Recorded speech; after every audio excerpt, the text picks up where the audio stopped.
여러분 안녕하십니까? MCN TV건강 인사드립니다. 지난주부터 암 특별 기획 시리즈로 우리나라 6대암에 대해서 알아보고 있는데요. 오늘은 그 두 번째 순서로 우리나라 암 사망률 3위인 간암에 대해서 알아보도록 하겠습니다. 오늘도 역시 도움 말씀 주실 홍성의료원 홍석균 내과장님 나오셨습니다. 과장님 안녕하십니까? 네, 안녕하십니까? 네. 과장님, 간암이 우리나라 청장년층이 가장 두려워한다는 암이라고 들었는데요. 어떻습니까? 예, 맞습니다. 그 간암은 이제 청장년층이 제일 두려워하는 암인데요. 왜 그러냐면은 그 우리나라는 그 B형 간염 그 보균자들이 많게는 100명당 10명, 적게는 7명, 7에서 10% 정도의 그 부유를 하고 있고요. 이 B형 간염은 우리나라는 대부분 또 오체로부터 수직 감염에 의해서 생기는 거고요. 그러다 보니까 얘네들이 그 B형 간염, 활동성 간염, 간경화를 거쳐서 간암으로 되는 그 연도가 20-30년이 걸리고 그때가 딱 맞는 시점이 대략 40대가 되기 때문에 그렇습니다. 이 간암에 대해서 자세히 알아보기 전에 간암이 우리 몸에서 어떠한 그 역할을 하는지 좀 설명 부탁드립니다. 예, 그 간은 우리 몸에서 가장 큰 장기가 간입니다. 네. 자기 체중의 한 50분의 1을 차지하고요. 그래서 평균 한 1.5kg 정도 되고요. 네. 적은 사람은 뭐 1.2에서 큰 사람은 1.7kg가 되겠습니다만은 평균 1.5kg고요. 위치는 우리가 우상복부라고 합니다. 그 오른쪽 허파 밑에 있는 우상복부에서 이쪽 왼쪽으로 이렇게 치우쳐서 삼각형 모양을 하고 있고요. 네. 그 밑에는 이렇게 쓸개가 바로 연접해서 있습니다. 위치는 그렇고요. 그래서 간은 이제 크게는 두 개의 엽으로 나누고요. 네. 우엽이 거의 4분의 1에 해당하는 우엽과 좌엽이 있습니다. 그래서 이건 다시 또 조각조각 나눠서 이렇게 8개의 소엽으로 나누고요. 간의 역할은 그 우리 몸에서 이제 크게 세 가지로 나눌 수 있습니다. 합성 기능이라고 해가지고요. 네. 간에서만 만들어내는 게 있습니다. 그 호르몬 중에서 간에서만 만드는 것이 있고요. 또 콜레스테롤 같은 거, 그리고 담즙, 쓸개즙을 만드는데 그게 쓸개에서 만드는 게 아닙니다. 쓸개는 저장 창고 역할이고요. 간에서 만들고요, 쓸개가. 그리고 혈액 응고인자가 몇 가지 간에서만 만들고, 또 여러분들이 잘 아는 알부민 있지 않습니까? 알부민은 역시 간에서만 만듭니다. 이게 이해하시는 게 중요하고요. 또 하나는 저장 기능이라고 해서 우리가 저혈당에 빠지지, 당뇨 환자가 아니지만 굶어도 우리가 저혈당에 빠지지 않는 이유는 간에서 평상시에 당분을 글라이코겐이라는 형태로 저장을 하고 있다가 굶어도 거기서 다시 이게 그 당분이 교나와서 우리 몸을 유지시켜주는 그런 저장 기능, 그리고 비타민의 일부 지용성 비타민을 저장하고요. 각종 뭐 아미노산 같은 것도 저장이 될 수 있고요. 무엇보다도 혈액을 또 그 심장 못지않게 저장할 수 있는 그런 기능입니다. 또 잘 아시는 해독작용이 있는데요. 우리가 모든 음식물 속에는 독이 일부 있습니다. 그렇지만 우리가 이렇게 버티고 있는 것은 간에서 그 불필요한 그 독성물을 걸러내고 해독을 시켜서 담즙과 함께 그쪽으로 배설시키기 때문에 그렇습니다. 네. 이런 세 가지 아주 중요한 작용을 갖고 있는 우리 몸의 중요한 장기라고 볼 수 있습니다. 네. 간에는 암이 잘 생기고 전이가 잘 된다고 들었는데요. 왜 그렇습니까? 예, 맞습니다. 그 간은 우리 몸에서 일단 부피가 제일 커요. 그렇기 때문에 다른 그 위나 아니면 폐나 대장에서 전이가 될 가능성이 있겠지만은 이 가운데 그림 보시면 혈관이 아주 이중적인 구조를 갖고 있습니다. 간에 들어오는 혈관은 우리가 이 소장에서 이렇게 소장 대장에서 음식물이 흡수된 것이 일단 간으로 문맥을 통해서 간으로 들어오고, 이에 속에서 이게 흡수가 되는 음식물에 대해서 독성 성분들에 자꾸 노출이 될 수 있지 않습니까? 해독작용을 하다 보면은 그것도 하나의 원인이 될 수 있고요. 또 간동맥이라고 해서 대동맥에서 간동맥을 통해서 또 이렇게 이중적인 그 브러드 서플라이를 그 혈액 공급을 받기 때문에 또 역시 그렇게 암이 잘 발생될 수가 있겠습니다. 우리나라 40대 중반에 간암이 잘 생긴 이유는 무엇인가요? 예, 아까 서두에 말씀드렸지만 그 우리나라는 간암 왕국이라고 했고요. 왜 그러냐면 간염 보균자가 유난히 많은 나라고, 그 간염 보균자들이 그 활동성 간염을 거쳐서 그 간암으로 진행되는데 한 20-30년이 걸리는데 그 시점이 40대에 딱 맞아 떨어지고요. 또 중요한 것은 40대는 그 어떤 경제 활동에 중추적인 역할을 하는 그룹이잖아요. 그만큼 사회적인 그 갈등과 경쟁, 스트레스, 그리고 음주를 많이 하게 되고 담배를 많이 피게 되고, 그런 두 가지 요인이 가장 크지 않나 그렇게 보고 있습니다. 네. 방금 우리나라가 간암 왕국이라고 하셨는데요. 우리나라 간암 발생률은 어떻습니까? 예, 우리나라가 간암 왕국인데요. 우리 간암은 전 세계적으로 볼 때 한 60만 명이 그 유병률을 갖고 있고요. 그 중에서 거의 대다수가 그 동아시아, 한국, 일본, 중국, 그리고 몽골, 그리고 일부 그 아프리카 그쪽에 상당히 많이 분포가 되어 있습니다. 그래서 우리나라 같은 경우는 한 23명 정도, 30명 정도가 10만 명당 30명 정도가 발생을 하고요, 해마다. 그 중에서 23명, 10만 명당 한 23명 정도가 사망하는 것으로 통계를 나타내고 있습니다. 네. 간암의 원인은 무엇인가요? 가장 흔한 원인도 얘기해 주십시오. 예, 간암의 원인은 그 차트를 보시면서 설명을 드리겠습니다. 그 우리나라 간암 원인의 1번이 그 알코올이 아니고요. 만성 그 비형 간염입니다. 만성 비형 간염에 의해 간암이 우리나라 그 한 60에서 많게는 80%가 비형 간염 때문에 생긴다고 보고 있고요. 그 다음에 C형 간염이 한 10%, 그리고 알코올에 의해서 생기는 게 한 10%를 보고 있고요. 그 외에 이제 이런 그 특수 질환들이 있을 수 있겠습니다. 저는 그 간암의 가장 큰 원인이 술 때문에 술이라고 알고 있었는데 비형 간염이 1위를 차지했군요. 그러면 비형 간염이 암으로 발전하는 것을 저해할 수 있는 방법은 없습니까? 예, 그 비형 간염이 대다수를 차지하고 있기 때문에 그 이쪽으로 만성 비형 간염이 활동성을 일으키면서 간경화, 간암으로 가는 것을 차단할 수 있는 방법은 이미 간경화로 흘러가면 이쪽으로 가는 건 차단할 수는 없고요. 그 결국은 우리가 비형 간염이 간경화로 가는 걸 막아야 되고 또는 원천적으로 비형 간염 보균자가 안 생겨야 된다는 얘기입니다. 그러려면은 모체로부터 수직 감염이 대다수를 차지하고 있기 때문에 출생 시에 예방접종과 면역글로빈을 맞는다든지 또는 혈액을 통해서 전염이 대부분 되고 성적인 접촉에서 되기 때문에 그쪽에서 차단을 시켜주는 것이 올바르겠습니다. 네. 이 간염 바이러스에는 여러 가지 종류가 있다고 하던데요. 모두가 그 간암을 일으키는지 궁금합니다. 예, 그 염 바이러스는 상당히 종류가 많습니다. A형도 있고요. B형, C형, 그리고 D형, E형, 그리고 요즘에는 G형까지 발견이 됐는데요. 우리 몸에 문제를 일으키고 심각한 이런 간암까지 초래되는 경우는 B형과 C형이 있는데요. 그림을 보시면서 설명을 드리면요. 우리가 급성 B형 간염에 걸리게 되면은 다 만성으로 가는 건 아닙니다. 급성 비형 간염의 5에서 10%가 그 만성 간염으로 가고요. 이 만성 간염으로 흘러가면은 한 30에서 40%가 또 간경화로 가고 이 간경화 환자가 또 다 간암으로 가는 건 아닙니다. 그래서 눈 안 좋은 그룹은 30에서 40% 그룹이 간암으로 가고요. 근데 여기 보시면 급성 C형 간염은 거의 대부분 만성 간염으로 가고 간암으로 많이 흘러가는 경우가 있습니다. 거의 급성 C형 간염에 걸리면 50에서 80%가 다 만성 간염으로 가는 경우로 되어 있습니다. 이 C형 간염이 간암으로 더 잘 진행하는군요. 특별한 이유가 있습니까? 예, 그 특별한 이유가 있습니다. 그 급성 C형 간염이 이렇게 많이 만성 간염으로 가는 이유는 첫째로 B형 간염은 예방 백신이 있는데 그 C형 간염은 예방 백신이 없습니다. 일단 예방 접종을 할 수 있는 그 백신이 개발이 안 됐고요.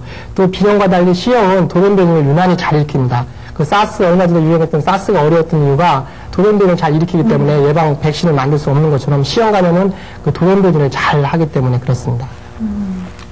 우리나라가 이 모체로부터 수직 감염이 많아서 그 B형 간염이 많다고 하셨는데요. 이 본인이 B형 간염 산모라면 어떻게 해야 우리 아기에게 전염이 안 될까요? 예. 내가 이제 B형 간염 보균자하고 산모라면은 아기가 출생 당시에 그 예방접종을 꼭 해야 되고요. 또 출생하자마자 면역글로빈이라는 걸 주사를 함으로써 어느 정도 예방이 가능하겠습니다. 과장님, 간암의 원인 중에 술이 있었잖아요. 이 술을 마시면 어떤 경과를 거쳐서 간암이 생기게 됩니까? 예, 그 그림을 보시면은요, 제목을 이제 지방간에서도 간암으로 진행한다. 이제 지방간이 좀 중요하게 요즘 대두되고 있는데요. 그 중에서 지방간을 일으킬 수 있는 대표적인 게 술이고요. 그다음에 이제 비만한 사람, 뚱뚱한 사람들, 고지혈증, 어떤 정신과 약물이나 기타 약물들이 있겠고요. 그럼 술을 먹게 되면은 이제 지방간으로 갑니다. 거의 가고요. 그럼 지방간으로 가면은 지방성 간염으로 이제 간 수치가 올라가면서 초음파를 보면 이제 간염 증세를 보이는 그런 경우는 한 20%가 되고요. 일단 지방성 간염으로 가면 여기서 차단을 시켜주지 않으면은 결국 거의 100%에서 간경화로 가고요. 간경화로 이미 흘러간 사람은 10년에 한 20%는 간암으로 이렇게 흘러가게 했습니다. 그림을 좀 더 보시면은 이제 복강경을 통해서 본 간의 그림인데요. 정상간은 이렇게 간이 이렇게 암적색으로 예쁘게 표면이 매끈하고요. 밑에 이렇게 쓸개가 이렇게 잘 보이고 있습니다. 지방간으로 가면은 이 간 표면에 지방이 침착되기 때문에 약간 누런빛을 실물에서는 보이고요. 그리고 급성 간염으로 가면 간이 팅팅 붓기 시작합니다. 붓기 시작해서 발적도 심하고 이렇게 커지는 그런 양상을 보이다가 이것이 만성 간염으로 흘러가게 되면은 보시는 것처럼 간이 크기도 어느 정도 좀 작아지고 표면도 이제 좀 이렇게 불규칙한 표면을 보이게 되다가 이젠 여기까지는 좋은데요. 일단 간 경화로 넘어가게 되면은 보시는 것처럼 이렇게 봐도 흉측하게 울퉁불퉁한 그런 모습을 보이고 있습니다.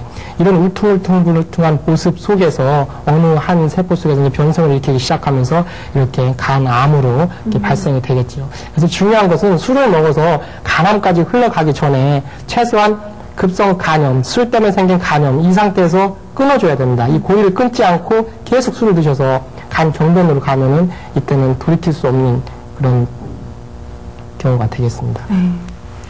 그러면 간암을 조기에 진단할 수 있는 방법은 없나요? 예, 있습니다. 간암은 아까 전에 말씀드렸던 폐암하고 달리 조기 진단 방법이 확실하게 체계가 잡혀 있는데요. 그림을 보시면은 간암은 조기 진단 프로그램이라고 해가지고요. 다음과 같이 조기 진단 대상을 엄격하게 그렇게 관리를 하고 있습니다. 만성 B형 간염 환자나 만성 C형 간염 환자들은 최소 6개월에 한 번씩 간 초음파와 그리고 간암 표식자 검사를 하고요. 간경화 환자는 보통 3개월에 한 번씩 간암 표식자 그리고 간 초음파를 하고요. 나머지 B형 간염 보균자들은 보통 1년에 통상적으로 한 번씩 간암에 대한 정밀 검진을 하고 있습니다. 그러면 이 만성 간 질환을 자가 진단할 수 있는 간단한 방법이 있을 수도 있을 것 같아요. 예. 내가 간이 상태가 안 좋다. 그런 경우에 이제 자신의 손바닥을 보면요. 간이 안 좋은 사람들은 이렇게 손바닥을 보면은 수장홍반이라고 해서요. 이렇게 붉은 반점들이 이렇게 나타나는 경우가 있고요. 그리고 요 앞가슴을 이렇게 보시면은 거미상 혈관이라고 해가지고요. 술 드신 분들은 혈관에 거미 모양으로 이렇게 돌출된 것들이 여러 개 있는 모습을 볼 수가 있는데요. 그런 경우가 도움이 되겠습니다. 이 간암을 진단하는 방법에는 어떤 것이 있습니까? 예, 간암의 진단 방법을 보시겠습니다. 이건 그림을 같이 보시면서 설명을 하겠습니다. 간암 진단법에 가장 중요한 것 2개를 골라라 하면은 스크리닝 집단 검진에서 사용을 하는데요. 알파 태아 단백 암 표식자라고 하는 우리는 알파 베타 프로테인 이렇게 AFB로 보이고요. 그리고 간 초음파 이 2개가 근간을 이루고요. 물론 혈액 검사를 통해서 간 기능 검사가 있지 않습니까? 일부 도움을 받을 수 있고요. 여기서 이상 수준이 나타나면 좀 더 확실한 걸 알기 위해서 컴퓨터 촬영을 하고요. 다음에 혈관 촬영, 조직 검사를 하는데요. 간 초음파상 간암이 이렇게 발견이 되면은 CT를 찍어보면 명확하게 병변이 보이고 또 간암은 유난히 주변에 혈관이 많이 발달합니다. 다른 암들처럼 혈관이 많이 발달되기 때문에 혈관 조영술을 하면은 이렇게 쉽게 알 수가 있겠습니다.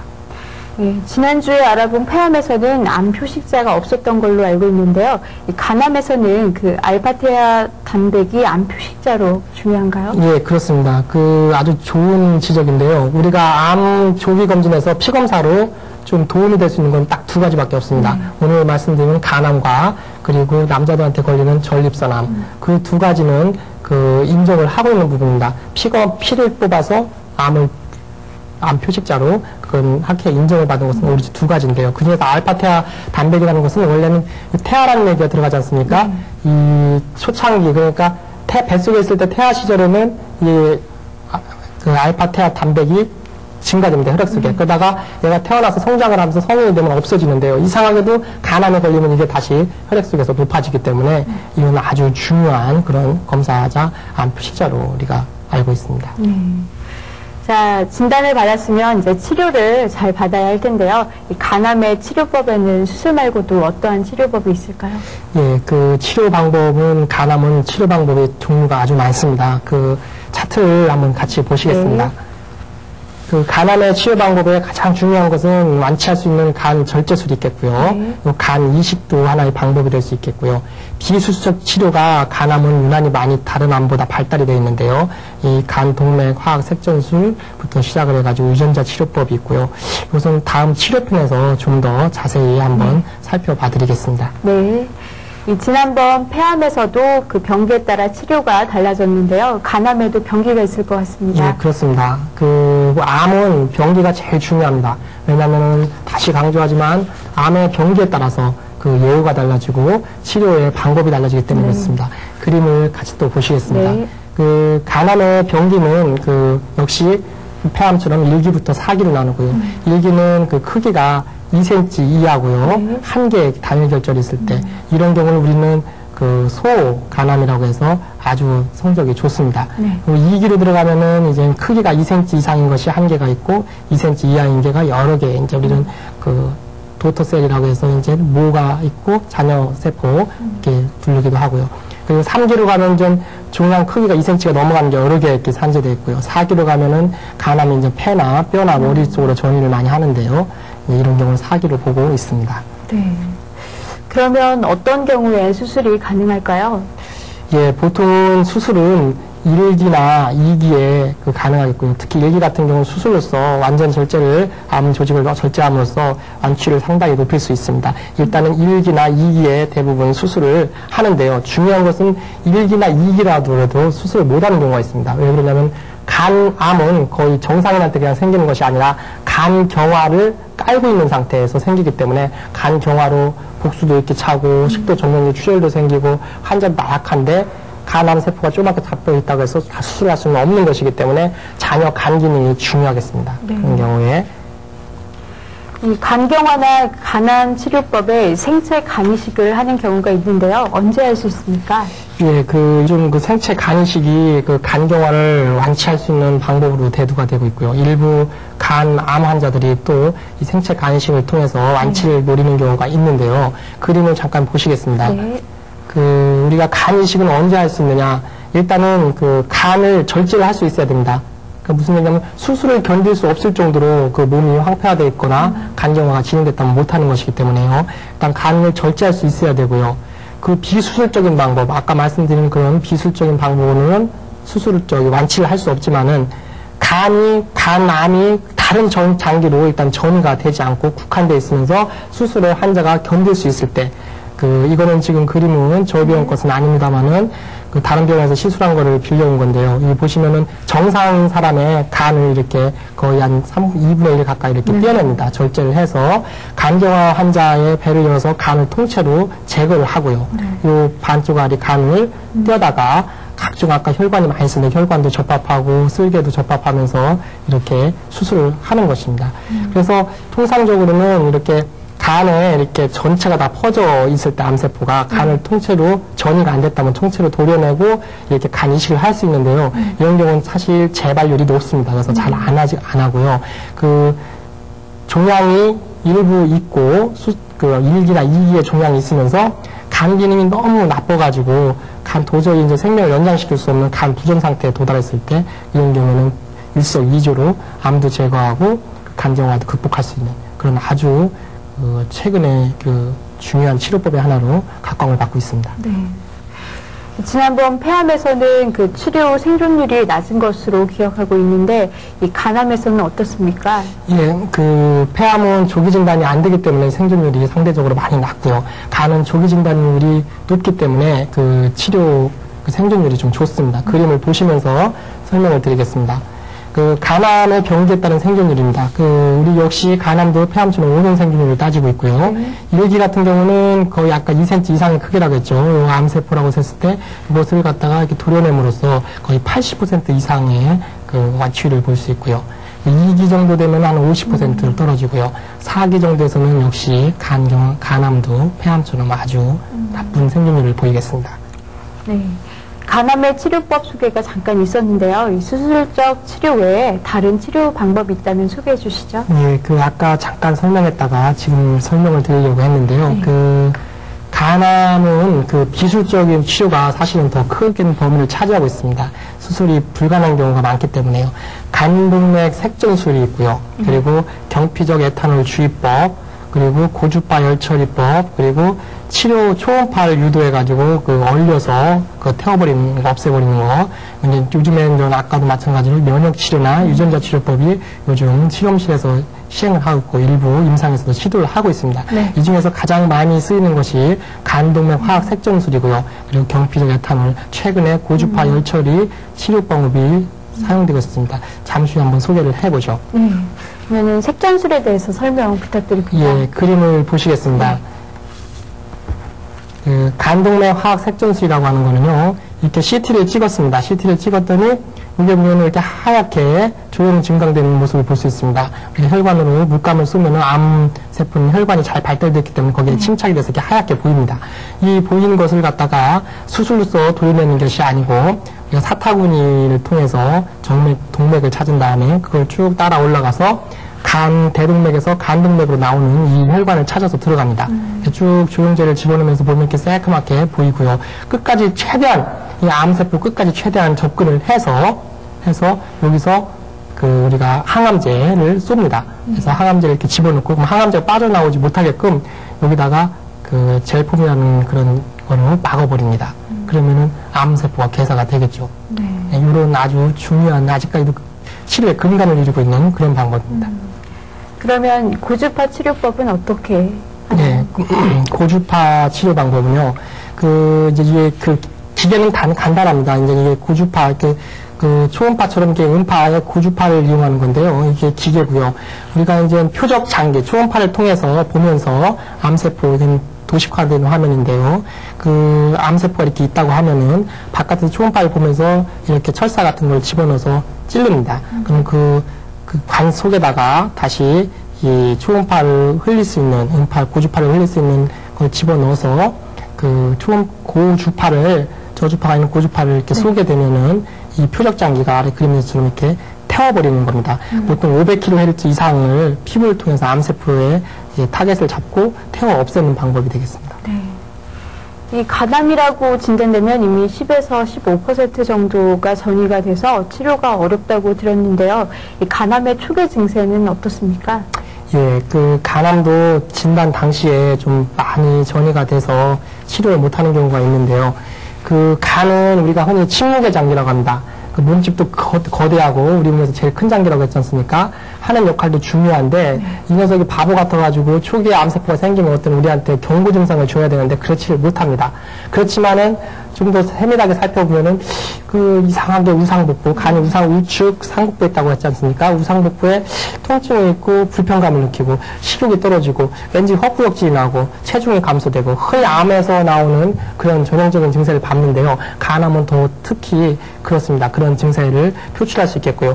무엇보다도 중요한 것은 내가 B형 간염이고 또는 간경화고 그러면 조기에 아까 조기 검진 프로그램에 맞게 그 체계적인 치료를 검사를 받는 것이 훨씬 중요하겠습니다. 이 과장님, 간암을 수술했을 때와 수술하지 않았을 때 그 재발률의 차이가 있을까요? 예, 그 아까 수술적인 치료법과 비수술적인 치료법이 있는데 수술적인 치료법으로 했을 때 재발률은 한 50에서 60%를 보이고 있고요. 비수술적으로 치료를 하면은 아까 같은 그 색전술이라든지 고주파 치료 말씀드립니다. 그런 경우는 재발률이 높습니다. 60에서 80%예요. 그렇지만은 그 비수술적인 치료 방법으로 치료를 하고 나서 재발을 하게 되면은 다시 또 그 치료 방법을 반복할 수가 있는 그런 장점은 있습니다. 그렇군요. 근데 왜 이렇게 재발이 많이 되나요? 간암의 재발률이 높은 이유는요. 그 간암은 정상적인 간에서 갑자기 생기는 것이 아닙니다. B형 간염이나 C형 간염 그리고 간경화, 특히 간경화의 상태에서 간암이 진행되기 때문에 간경화 그 상태를 정상간으로 돌릴 수 없는 데 문제가 있습니다. 그래서 한 부분을 절제해서 치료했든 그 부분을 표적장기로 삼아서 태워 없앴든 또 다른 곳에서 그 간경화를 깔고 있는 다른 세포에서 또 암이 생기기 때문에 재발률이 아주 높은 그런 것입니다. 그러면 우리나라 청장년층이 제일 두려워하는 간암을 예방하는 방법을 찾아봐야 할 것 같은데요. 제일 좋은 방법이 있을까요? 예, 간암 예방이 중요하죠. 예방은 우리가 그 B형 간염이 수직 감염이 되기 때문에 우리나라 보균자들이 거의 7%에서 10%라고 하지 않습니까?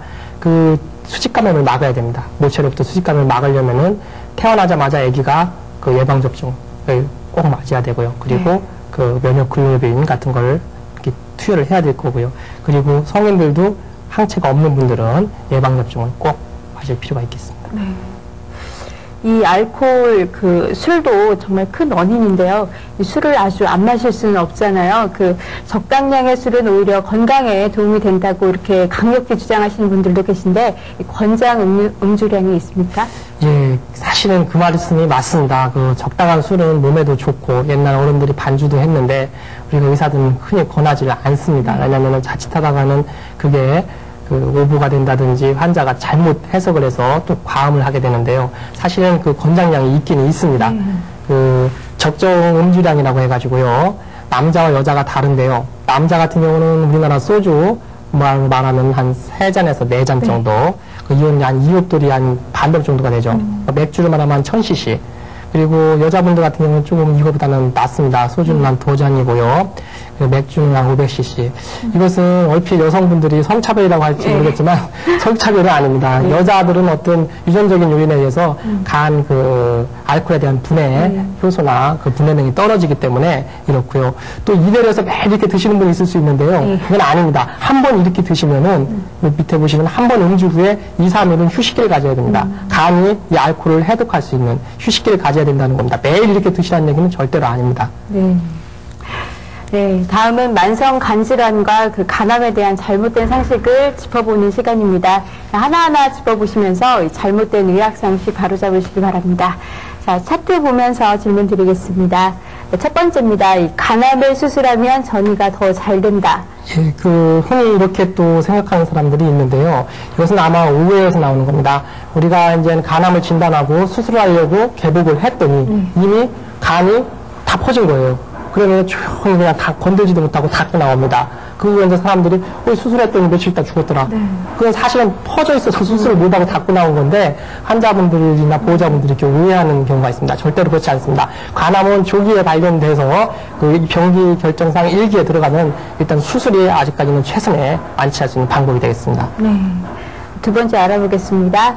철수 아버지는 간암을 수술하지 않고도 버섯이나 헛개나무만 먹고 다 나았다. 예, 특히 우리가 이제 길거리에서 보면은 간에 좋다는 헛개나무, 느릅나무 껍질, 상황버섯 이런 얘기를 많이 합니다. 모르겠습니다. 그게 이제 대체의학에서 얘기하는 어느 정도 치료 효과가 있는지는 모르겠습니다만은 일단은 간암으로 진단을 받으면은 수술할 수 있는 병기에 들어가서 간 상태가 양호하면 수술을 해주고요. 그렇지 못한 말기 상태고 이미 손쓸 수 없는 상황이라고 하더라도 결국은 병원 신세를 져야 됩니다. 진통 때문에도 그렇고 못 먹어서도 그렇고 처음부터 간암이다. 아이고 이거 수술하면 큰일이다. 해가지고 헛개나무 잔뜩 사다 놓고 삶아 먹고 상황버섯 갖다가 비싼 거 그 정도 돈이면은 제도권 내에서 의료보험 혜택을 받으면서 충분히 치료할 수 있는 그런 경제적인 게 됩니다. 그러니까 그렇게 하는 거는 결코 바람직스럽지 않겠습니다. 네, 세 번째입니다. 간암에 항암제 치료하면 더 일찍 죽는다. 예, 이런 얘기가 많이 들리는데, 아까 말씀드렸지만, 간암의 동맥 색전수이라고 있지 않습니까? 설명드렸듯이 간세포까지 최대한 접근을 해가지고, 거기다 항암제를 쏜 다음에 젤품이라는 것을 딱 막아버리는 게 있는데요. 그렇게 했을 경우에, 이제 간 기능이 나빴던 사람들은 그 항암제가 들어가고 나서 훨씬 잔여 간 기능이 남아있던 간 기능이 확 떨어집니다. 그래서 간 부전 상태로 들어가는 경우가 간혹 있는데요. 그거는 확률상 치료하지 않는 것보다는 그래도 치료하는 것이, 항암제 치료하는 것이 훨씬 낫습니다. 그런 경우는 아주 좀 운이 없는 그런 경우이기 때문에요. 예. 네 번째 알아보겠습니다. 간암 보균자와 같이 생활해도 전염된다. 예, 이런 경우가 많습니다. 사실 제가 이 시간을 통해서 강조하고 싶은 거는요. 회사 같은 데서 우리가 채용 심검을 해서 비형 간염 여부를 꼭 밝히는데요. 비형 간염 양성 반응을 보이면은 회사에서 다 거부합니다. 아유, 우리 회사 들어올 수 없어. 아무리 똑똑한 사람도 그렇게 홀대를 받는 경우가 있는데요. 절대로 그렇지 않습니다. 어차피 우리나라는 7%에서 10%의 간암 보균자가, 비형 간염 보균자가 있습니다. 있는데 이 사람들 다 그런 불이익을 받아서는 안 됩니다. 왜 그러냐면 의학적으로도 이런 분들은 남한테 일상적인 접촉으로 전염은 안 됩니다. 절대로 같이 식사를 한다고 된장찌개를 같이 퍼먹는다고 해서 또는 아까 술잔을 돌린다고 해서 남한테 전염이 안 되거든요. 안 됩니다. 이런 분들이 전염될 수 있는 것은 그 사람의 혈액을 뽑아가지고 다른 사람한테 수혈을 한다든지 또는 그 사람과 어떤 성적 접촉을 한다든지 그렇지 않으면 전염이 안 되기 때문에 일상생활을 하는 데 있어서 절대로 이런 사람을 무슨 에이즈 환자 취급하면 절대로 안 되겠습니다. 네.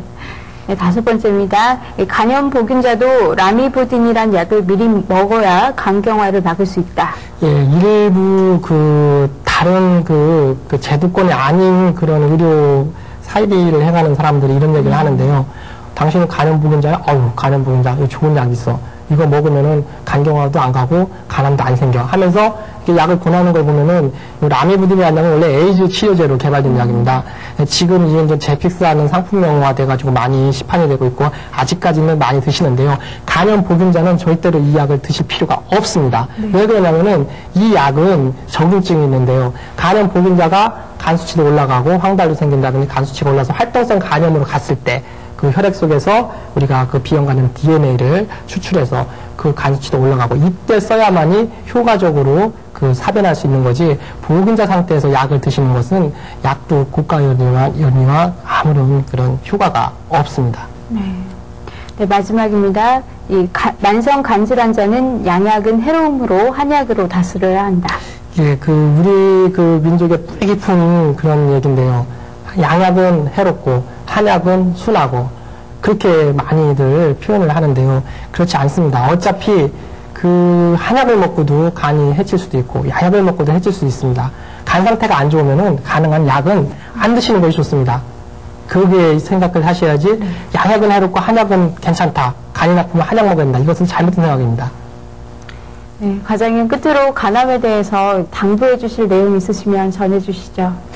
예, 간암 예방에 제일 중요한 것은요, 비형 간염에 의한 것이 거의 60, 70%를 차지하고 있기 때문에요. 비형 간염 관리를 해야겠습니다. 그래서 예방접종을 항체가 없는 분들은 꼭 받으셔야 되고요.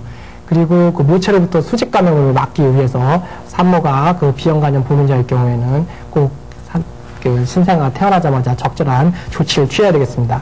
그리고 제가 이쪽 홍성에 와서 진료를 하고 나서 느낀 점이 이쪽이 농촌 지역이라 일이 고디구에서 술 때문에 간경화가 생긴 사람이 사실 홍성 지역에는 비형 간염 못지않게 많은 것 같습니다. 그래서 어르신들이 아무리 힘드시더라도 소주병, PT병이라고 하는 소주병을 들고 비나우스를 출근하는 경우가 있는데 그거 다 드신다고 하더라고요, 하루 종일. 이런 일은 좀 자제를 해야 되지 않을까. 절대로 그런 일이 있어서는 안 되겠습니다. 그리고 마지막으로 당부하고 싶은 것은 간에 좋은 음식은 한약도 아니고 양약도 아니고 보약도 아니고 아무것도 아닙니다. 간에 제일 좋은 것은 음식물을 골고루 섭취하시는 거고 불필요한 약은 안 드시는 것이 좋겠습니다. 네, 과장님 오늘 도움 말씀 감사합니다. 네, 지금까지 우리나라 암 사망률 3위이자 40대가 제일 무서워한다는 간암에 대해서 알아봤습니다. 이 간암은 다른 암에 비해서 매우 빨리 진행되기 때문에 이 간암의 주요 발생 원인인 B형이나 C형 간염 환자들은 특별히 정기검진을 받을 필요가 있겠습니다. 또한 심한 음주도 큰 원인이 된다고 하니까요. 과도한 음주 꼭 피하시기 바랍니다. 한 주 동안 건강하고 즐겁게 생활하십시오. 저희는 다음 시간에 다시 찾아뵙겠습니다. 감사합니다.